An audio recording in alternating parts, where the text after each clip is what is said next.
अच्छा जी, आज ये मेरा विज़िट है नर्सरी का। तो मैं आपको दिखाती हूँ कि आजकल कौन से प्लांट्स की यहाँ पर जो है मौसम है, और कौन कौन से प्लांट्स यहाँ पे आप ले सकते हैं।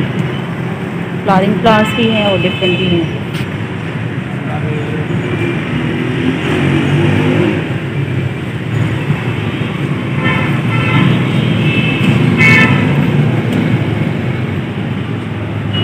थोड़ा रश है और शाम का टाइम में तो काफ़ी शोर हो रहा है, मुझे लगता है आवाज़ भी नहीं आ रही होगी।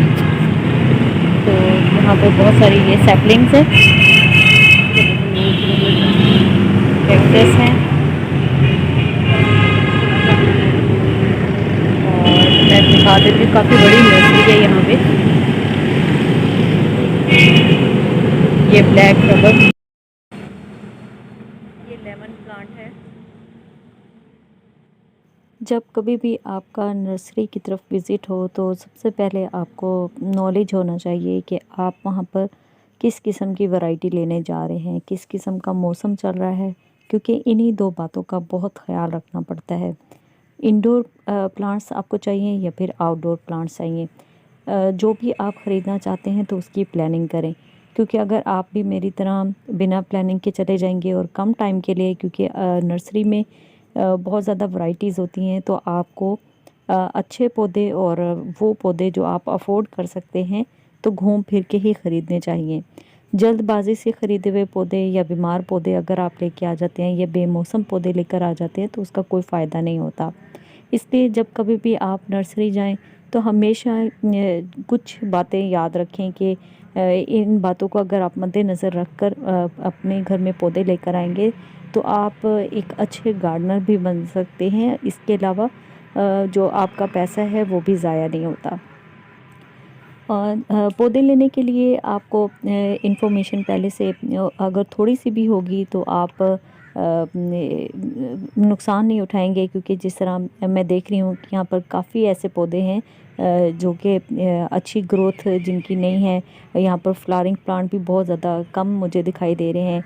ज़्यादातर वो प्लांट हैं जो कि समर के प्लांट हैं या ऐसे प्लांट हैं जो डोरमेंसी में जा रहे हैं। तो कोशिश करें कि नॉलेज लेके जाएं। नॉलेज के साथ अगर आप शॉपिंग करेंगे तो आपको मज़ा भी आएगा और साथ ही आपकी जो शॉपिंग होगी वो बहुत ज़बरदस्त होगी।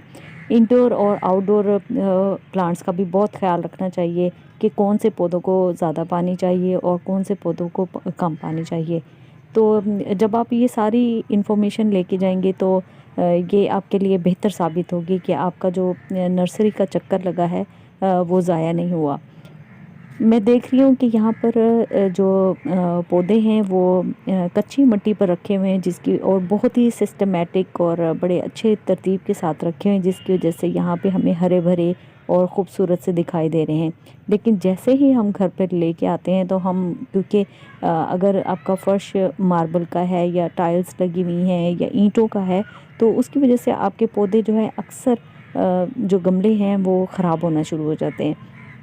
तो ये बहुत अच्छी मुझे लगती है बात कि नर्सरी में जो पौधे हैं वो काफ़ी अच्छे रह जाते हैं ग्रीन शेड की वजह से भी। यहाँ पर पॉट्स वगैरह भी हैं, जो क्ले पॉट्स हैं वो भी डिफरेंट साइज़ के मौजूद हैं, और साइज़ के हिसाब से आपको पौधा ख़रीदना चाहिए और उसके हिसाब से ही आपको पॉट ख़रीदना चाहिए। क्योंकि सम टाइम ऐसा होता है कि हम बड़ा पॉट ख़रीद लेते हैं और छोटा पौधा ख़रीद लेते हैं, तो वो उसके अंदर डालने की कोशिश करते हैं तो वो भी सर्वाइव नहीं करता।